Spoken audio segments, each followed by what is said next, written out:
saw it in broad daylight. This thing looked like a wolf, and it was about the size of a young cow.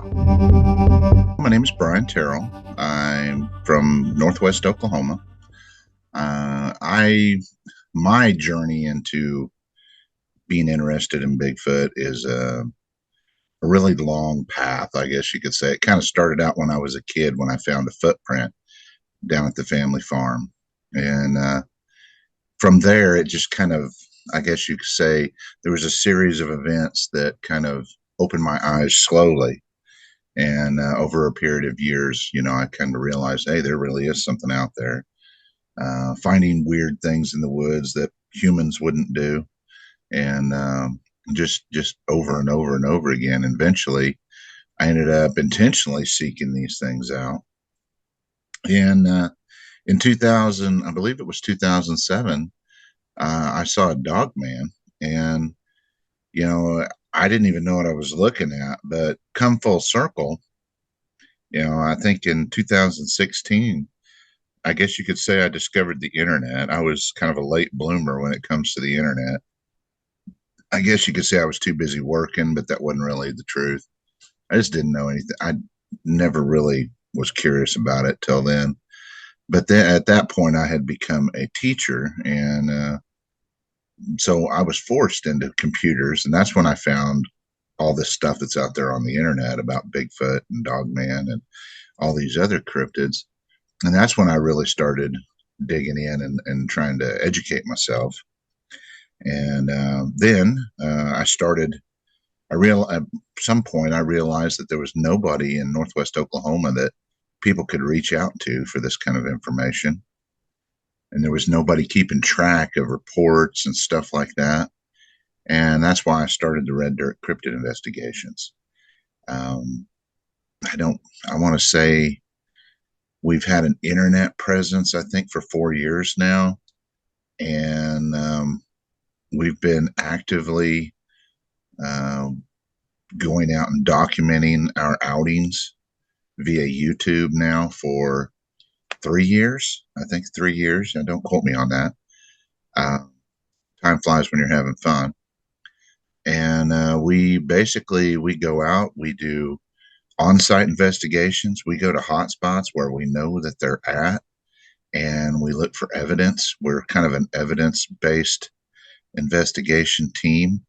I've got roughly 5 guys that go with me from time to time. I think 5. Let's see. I've got Scotty. I've got Jeff.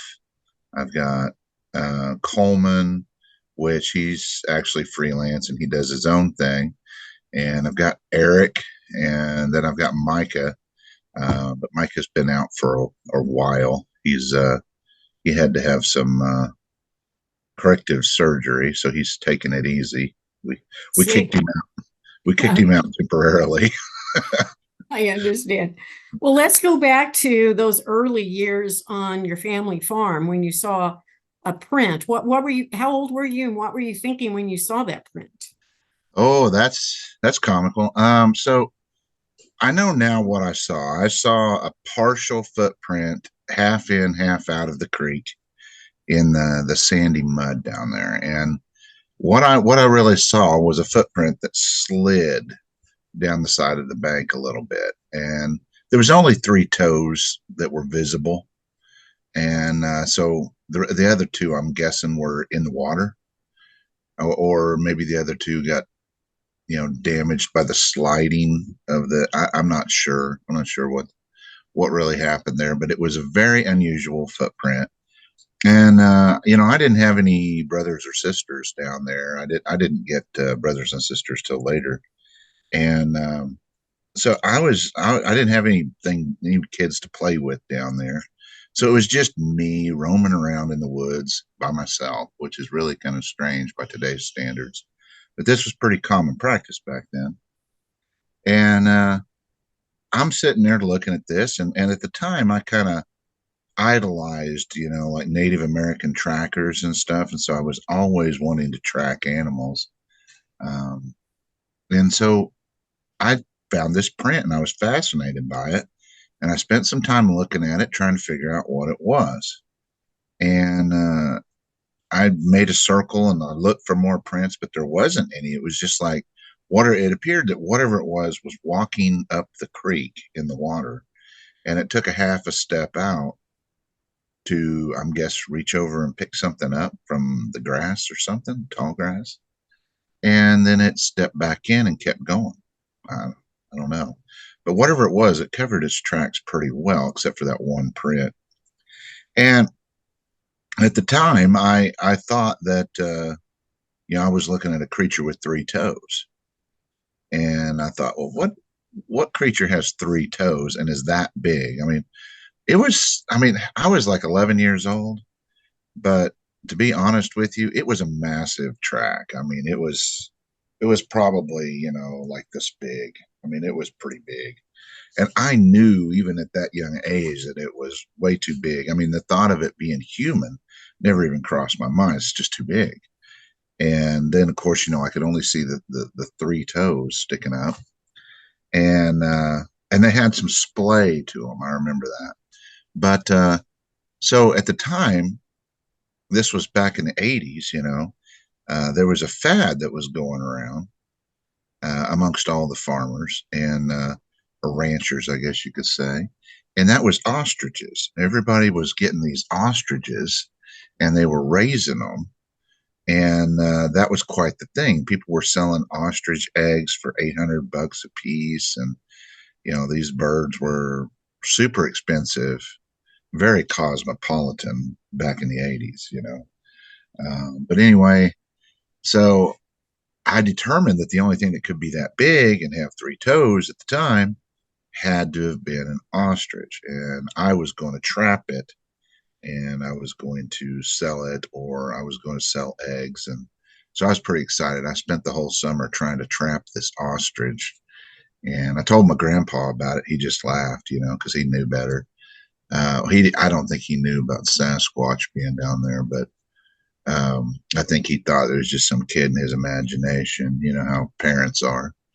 And so I spent that summer trying to trap this wild ostrich that I thought might be down there.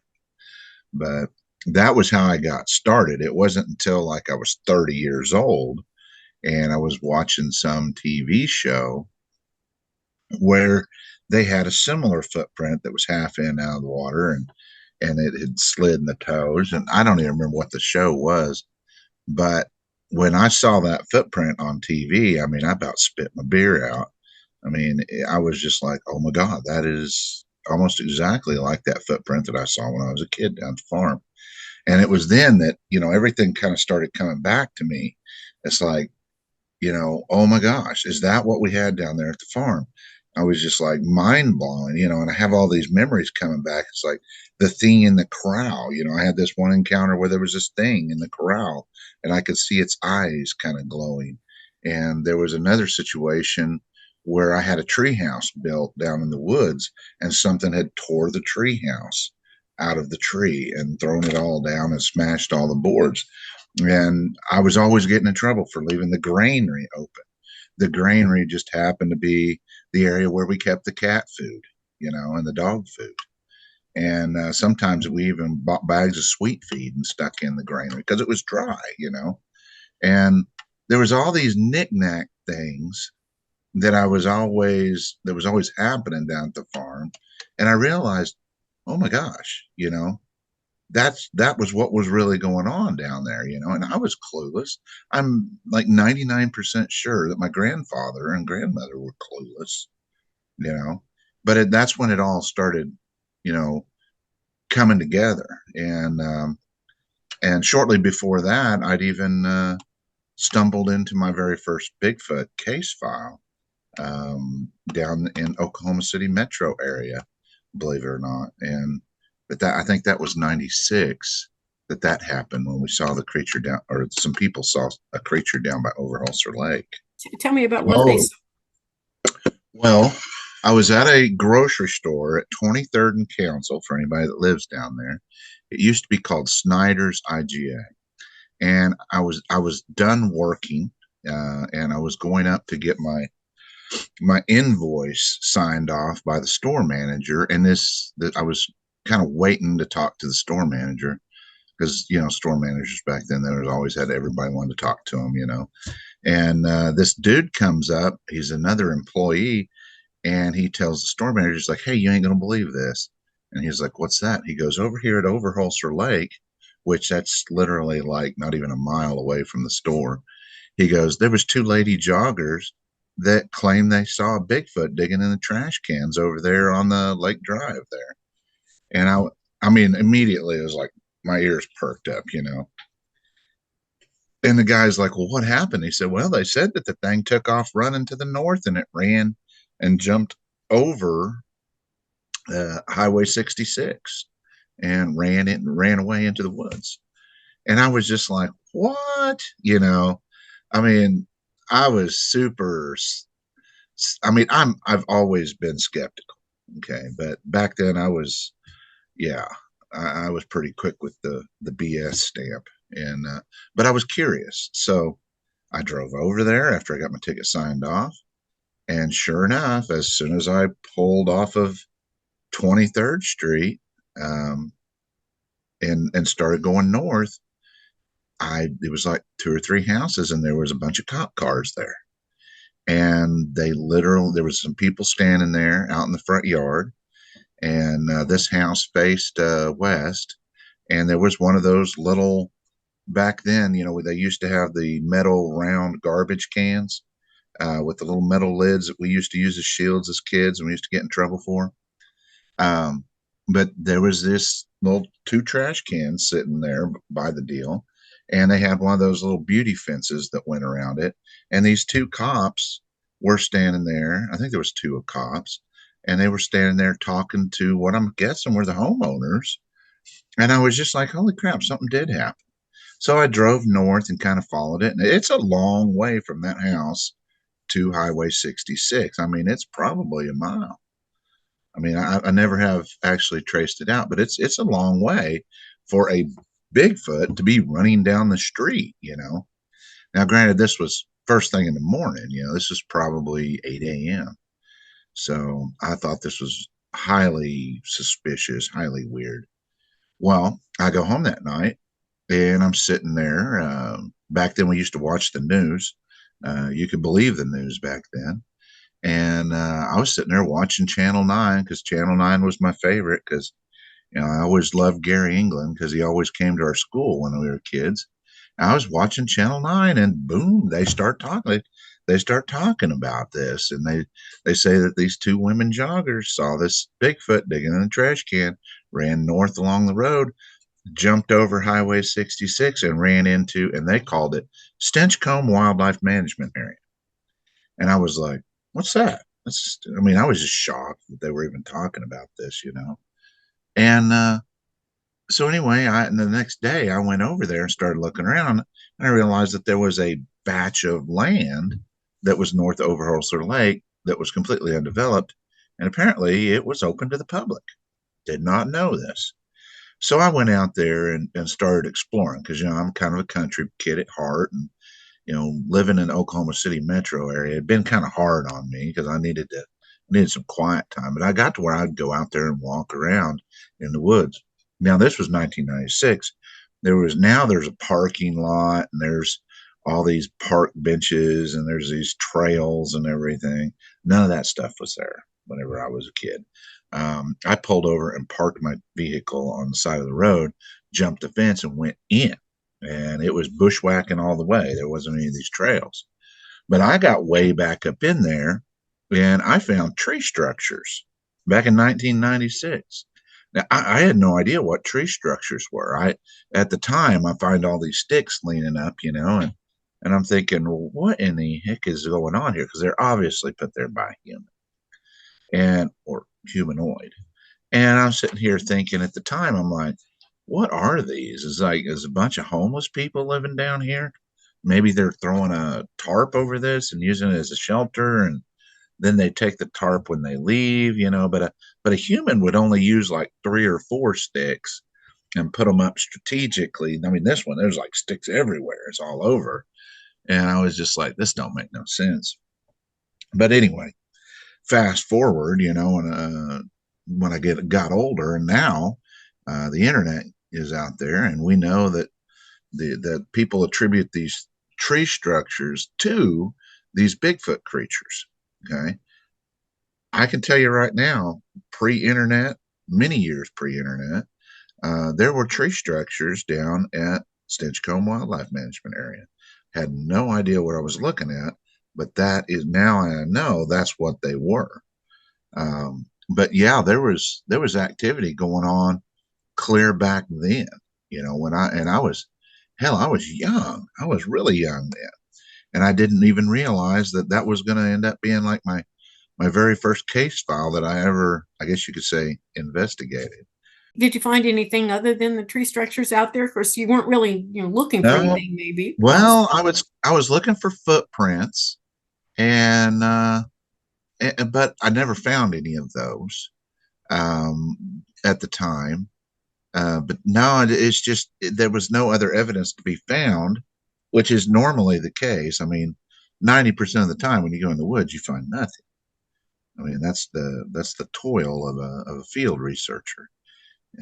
If I made videos on every time I went out and found nothing, that would make for a very boring YouTube channel. So, It would, yes. So, so you had all these experiences from 11, and then you've had this kind of chance experience that with this area. What was your next moment where you realized that there was something going on here? well, there was the incident with the dog man. I saw a dog man back in like 2007, 2008, and I didn't know what I was looking at the time. Saw it in broad daylight, and it was huge. It was massive, and I had no context for what I'd seen. And at the time, uh, the internet was out there, and I had a little computer, but I used it to buy stuff on eBay, and I had my MySpace account or whatever. That was, as you got to have MySpace back then if you want to pick up girls. So so anyway, I had internet access, but I didn't know really what. I didn't care enough, I guess, was really what it was. And I'd seen people send pictures. Remember, they used to send via email. They'd send you funny pictures, weird pictures, all kinds of stuff. And there was pictures that used to go around of these little bitty Chinese ladies that are probably less than 5 foot tall, and they take a picture of these ladies standing next to these giant dogs, and they're like, it's intentional to make the dog look big. And at the time, I thought that must be what I saw, and but I never seen one like that as a wolf, but I'd seen some other breeds like that. This thing looked like a wolf, and it was about the size of a young cow. And so at the time, I did not know what to make of it. And I just thought it was a dog, a canine, a wolf variant canine that had gigantism like humans get. Gigantism is a real disease, and it usually, it affects humans, but it can affect other animals, I guess. And that was where I put that was the box that I put that encounter in. Whenever it happened. I didn't know what to make of it. At the time I thought, man, some rancher's going to shoot this thing with a 30-06 any day now, because every rancher knows how dangerous wolf hybrid dogs are to livestock. But anyway, fast forward to 2016, my brother James introduced me to podcasts, and he sent me a podcast, some kind of Bigfoot podcast or something. And I was listening to that, and they kept talking about this dog man. What is, and I was just like, and I pictured like, a centaur looking creature that had a dog's body and a man's head or something. And I was just like, what is this ignorant stuff? And so finally I Googled, I got on the computer and I Googled dog man. And when the pictures started popping up, that's when I was like, oh my God, that's what I saw back there down by Covington. And that was kind of a pivotal moment for me because, it's just like, oh my gosh, back when I was young and I saw that video clip of that Bigfoot footprint with that was a moment where I'm like, oh my God, Bigfoot are really out there. They're real, because damn, I had them down at the farm when I was a kid. Then fast forward, it's like, oh my God, these werewolf looking creatures are out there, you know. I've seen one. I didn't even know what I was looking at. And I saw one, you Okay, know. tell me a little bit more about the circumstance around seeing that. Oh, What specifically was it doing? What was the circumstance around your vision of that? my uncle has some land over there, and we go out there and we go camping, and sometimes we coyote hunt, deer hunt, stuff like that out there.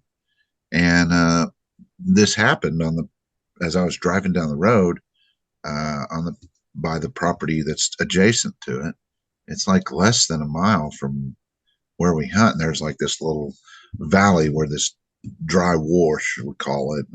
It's like a stream that dries up, and it only flows when it rains. But they can create little valleys, in the land, in the topography.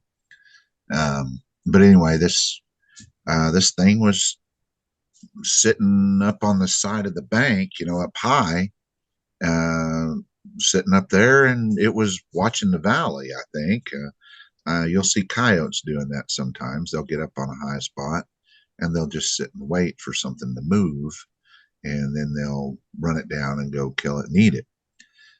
Well, this thing was sitting up there in the sunshine, and it was just, I mean, for all intents and purposes, it looked like it was having a great day until I showed up.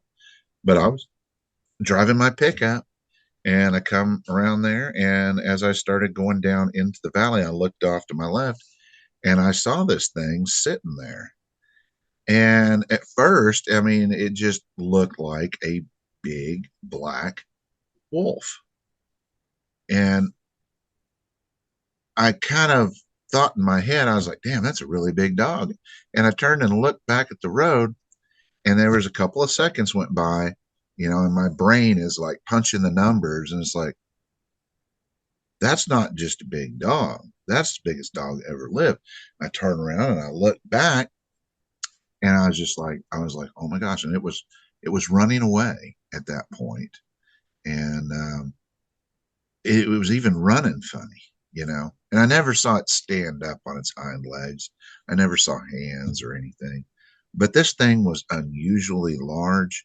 It was unusually wide chested, and this thing had to have gone 500 pounds. I mean, it was a beast.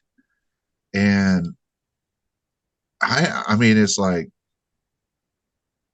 I just didn't know what to do with that, and so up, I drove a little ways, probably about quarter of a mile, and I stopped my truck on top of this hill, and I'm just kind of sitting there, and I got all these thoughts going through my head, and my first thought was, my little brother comes out here and he hunts at night with his coon dogs. He hunts raccoons, and so I was like, good God, I don't want him down here, like, and well, anyway, um, I ended up calling my brother, but I did not know what to.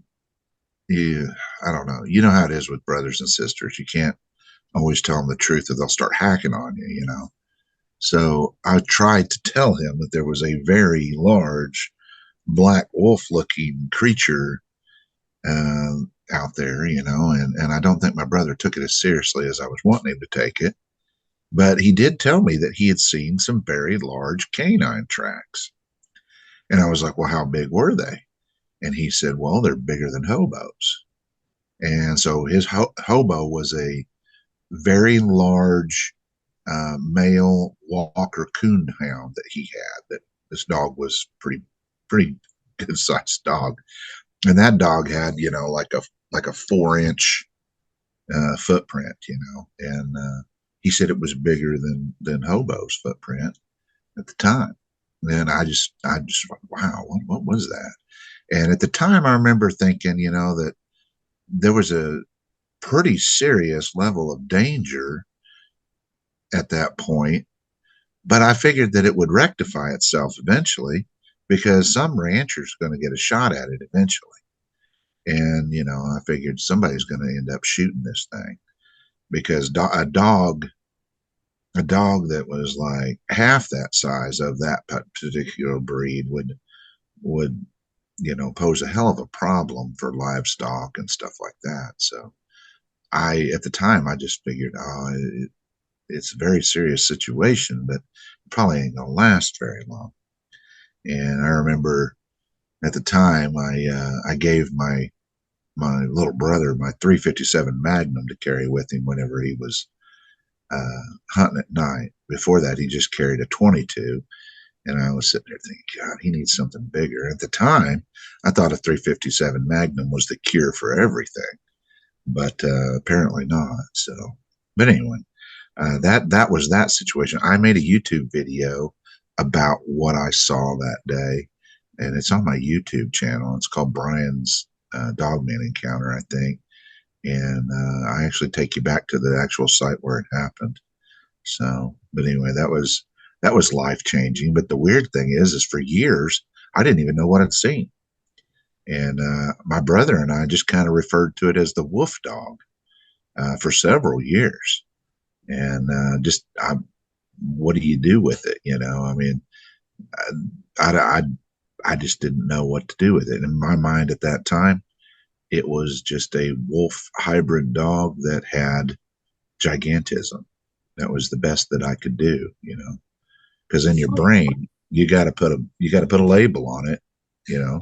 Well, it Yeah. sounds like you had a lot of really interesting experiences before you kind of came to terms with what it was you were dealing with. So you got into research and now you go out. Tell me some things that you've encountered out there in your research. Well, um, everybody does, home research. I mean, I get up every morning and drink my coffee, and I scan the YouTube videos for something that's you know more evidence based, I guess. I'm on this new kick about education before entertainment. Um, there's a lot of hooey out there that's designed as clickbait, and I'm very careful that I don't put fiction in here. So that's part of my normal routine of what you would call research. Now, field research or field investigations, now that is a little bit more exciting. That's what I love to do the most. If it's, if I get the opportunity, I try to hit the woods. And over the years, I've educated myself and I've learned a lot about where to go. And that knowledge takes a while. But once you know where to go, you can go out there and you can find evidence like footprints and tree breaks and stuff like that. Now, we don't have a whole lot of tree structures in this area in northwest Oklahoma, but there are a few. And sometimes, they'll grab those tree limbs and they'll break them and twist them. And we find twists every once in a while. And sometimes we even find footprints. We go out to certain areas and we know when and where to look, and we can find footprints. We've casted several of them, and we're just always looking around. Now, every once in a while, you will have a visual sighting. Um, 2 years ago, 2 years ago, we were out at Canton Wildlife Management Area, and I was alone. I was by myself, and I was walking through the woods. I had a mission that I was trying to get through, but that's a whole nother story. And we, I was walking through the woods, and I looked off to my left, and I realized I was being followed by something black at about, I don't know, 100, 150 yards. There was something. And as I was walking, I just kind of kept walking, and I noticed that it was moving with me. And I was real careful not to point. You never want to point your nose at it. When you're looking right at something, it's not going to move. So finally, I'm just kind of looking around, trying to keep my peripheral view on this thing. And finally, I just reached down and I get my cell phone out, and I whipped it out. I got some recording. I froze. I started filming the thing, and I'm like, and I thought to myself, I was like, okay, I got this thing, because once you're looking right at it, they'll freeze. They won't move. And so I was like, okay, I'm just going to start. My first thought was, I'm going to walk towards this thing while I'm recording, and I'm going to make it bust out and run. But then it hit me. It's like, I'm alone, and I did have a gun, but it was a little 380 Glock. That's kind of my go to town sidearm, I guess you'd say. It's definitely not for stopping big animals. And that was all I had. And I was like, I don't know if this is such a good idea. And so I videoed it for a little while, and it went back home when I reviewed the footage, and you could see the thing. I mean, it was there, but it was just a blob squatch. Everybody's got a blob squatch video now. And so I kind of threw it in the video, but I didn't make a big deal out of it because it wasn't a big deal. It was just a blob squatch. But the interesting part was watching it move, you know, and it was being very quiet. And that's when I turned around and went back home to my campsite, I guess you'd say. But 6 months ago, I got really really fortunate. I got to see what they call a tree peaker, and I was out at it might have actually been 8 months ago. Now I'm thinking about it, but we was out at Hayburn Lake, and we were out like idiots walking around in the rain looking for prints, and we found some prints. Coleman found some prints that were, I don't remember if they're 15 or 17 inches. They kind of blended together, but it was in some grass, and it was a really good one. I got some good video footage of those prints. And then we kept on walking down the trail, and Coleman heard something. And so he kind of stepped off trail to go investigate. I stayed on the trail, and something just told me to look back the way we came. And so I kind of took about a half step backwards, and I looked back down the trail, and I saw this tree peaker leaning out from behind a tree. And I was like, oh my gosh, what is that? And I'm sitting there kind of looking at it, and I guess I was kind of doing the whole trying to get a better look at it thing, and it realized that I was looking directly at it, and it moved, whoop, went right back behind the tree. And when I saw that thing move behind the tree, I mean, I was like, oh my gosh, there's one right there. And it freaked me out. And probably 3 or 4 seconds went by, and I was just like, Coleman, get back over here quick. So Coleman comes over there, and I'm like, I want you to pretend like you're talking to me. We're having a conversation. He's like, yeah, yeah. I want you to look over my left shoulder, just past my ear. Do you see? But pretend like you're looking at me. And he's like, yeah, yeah. And he goes, do you see those two big trees? It's like, yeah. And I said, do you see the head leaning out? And he's like, I don't see. Oh, and he got to see it too. And so we sat there and we kind of he watched it for a few seconds. And I'll be honest with you, I kind of ruined the moment because I was looking away intentionally to give him a shot at looking at it. And I got all antsy and I wanted to look again. And when I turned around to look, I guess it went back and it vanished. And the funny thing is, I had my cell phone in my hand the whole time. Never even thought about taking a video of this thing. Not once. Never even thought about it. And I felt so silly afterwards. Of course, what would a video have proven anyway? But we went back the next day, and Coleman and I went to the spot where we saw the thing. And my buddy Jeff Hatfield, he went back to the tree, and he was going to stand there by the tree. And that's when we realized how big this thing really was. This thing was huge. It was at least 8 feet tall, bare minimum. And we were both kind of shocked because at the time I did not realize that the dirt sloped down, started sloping downward there. And whatever that thing was really tall. It was pretty impressive. But that was a really exciting day, and we got to see one, and a big one at that. And that was a good day. But you don't get to see them very often. I mean, 90% of the time when you go out, you really don't find any decent evidence. And it's tough, you know. I mean, it really is tough, you know, going out and just trudging through the woods and stuff, and finding nothing. What do you think motivates you and your group to do that? I realize that occasionally you do, um, get lucky and you have some kind of an experience or see something. What do you think motivates you? Um, Knowing that we're not supposed to know about it, you know, um, you put a taboo label on anything, and people are naturally going to gravitate to it. These dogmen, these Sasquatch people. I mean, they're really out there, and the thing that is most fascinating is that we haven't caught up with them.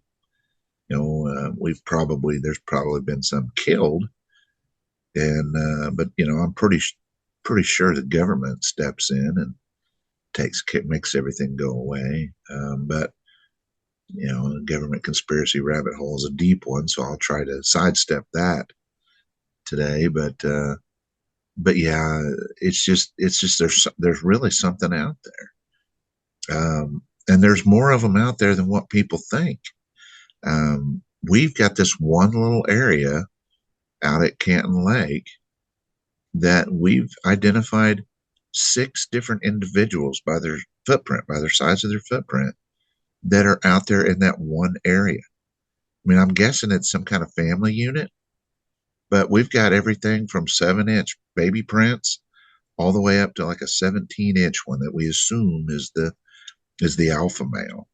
And it's just it's when you start finding barefoot footprints way out in the wildlife management area where no human in their right mind would go barefooted. I mean, I was dumb enough one time to wear a set of Crocs out there one day, and some of those reeds went right through the bottom of my Crocs and stabbed me in the bottom of the foot, and I was bleeding.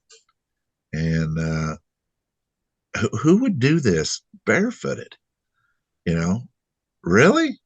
I mean, it's fascinating when you really think about it. It's kind of like it's the mystery of it all, really. It's like what, and we don't expect to solve that mystery on our next outing, but we like getting close to it, because the thing that is really the craziest part that most people don't want to think about, and they just can't comprehend, is for these creatures to stay away from us and avoid us with our superior intellect and our definitely superior numbers. They have to be of an extremely highly intelligent level. And one could argue that obviously in that environment, they're smarter than we are. And that's the part that people can't deal with. And, I mean, obviously they're better at the wood stuff than we are. And it's for some people, it's too scary to think about. Well, I can understand that. I think it's easier to deny they exist than it is to admit that that's a possibility, even. So there are a lot of people that just don't go there. Yeah. I mean, you can't blame them. I mean, I don't blame people. I always tell people, they're like, well, I've never seen a Bigfoot. I always tell them, well, you're lucky. You get to sleep better at night. So So what is your goal with the group out there? You're just looking for evidence and just for your own satisfaction of being in search of the mystery? Yeah, I mean, the goal, and everybody in our group has a different goal. Um, it's just we're fortunate that our goals align well with one another. My personal goal is twofold. I want to get a Class A up close sighting in the daytime of a Sasquatch or even of a Dogman that is witnessed by other people. I don't want to be alone because I've seen a Dogman by myself. And without someone else there to affirm that what you saw was there, your brain starts messing with you. You start asking, did I really see what I saw? What else could that have been? Am I losing my marbles? These kind of questions. I want to have a Class A sighting, but the other thing that I want to do is I want to have a platform set up to where people that have these encounters, they can reach out to me, they can talk to me. If they need somebody to talk to, I'm here. I understand how scary these things can be. And the other thing that I want to do is I kind of want to leave a legacy for other people who are encountering these things. That's why the I have this totally free database of all the case files that I've accumulated. We've got over 350 case files in southern Kansas and Oklahoma, and I'm nowhere near done. I'm like 50 case files behind, actually. And that's just the ones that I've got written down in my notebook that I need to go ahead and put online. I'm always behind, but the number of case files just keeps growing. Oklahoma is, in my opinion, probably one of the biggest hot spots for cryptid activity in the nation. It's just that people don't realize it. And I want to document these sightings and put them all together. That's what I've been doing is I'll grab case files from here over here and I'm just putting them in one spot. I mean, I'm not doing anything amazing. I'm just grabbing case files from all over. Now, I don't take credit for those case files. I mean, well, for instance, the BRFO, I've got a I think I've got 6 or 7 BRFO case files listed on my page. And at the bottom of them, it says BRFO case file this da da da da da. Now, you got to give credit where credit is due. And if other people are doing the legwork, you need to respect that. And so that's what I'm doing is I'm just kind of putting it to where one place where everybody can get everything, not just Bigfoot, Dogman, little people, deer woman, flying cryptids, you name it. I even have gotten a few rake um, reports recently that I'm still trying to figure out what category I'm going to put those in, or do I start a whole new category? But I've got this. It's similar to an Excel spreadsheet. Anybody can get access to it. You just go to my Facebook page and you go to the featured section and you find the one that says Airtable and you just click on it. I don't even think you have to have I don't think you have to have an account with Airtable. It depends on what browser you actually go through, but I think if you go through Safari, you can just go straight into Airtable and you can go through and scroll through all my case files. You can hit Control Print, just print them all out if you want to. I don't care what that they don't belong to me. They belong to the people, and that's what they're there for. So that's kind of what I want. I want to educate people. I want to leave a legacy of of a database that people can find long after I'm gone. And my personal agenda is I want to have another Class A daytime sighting.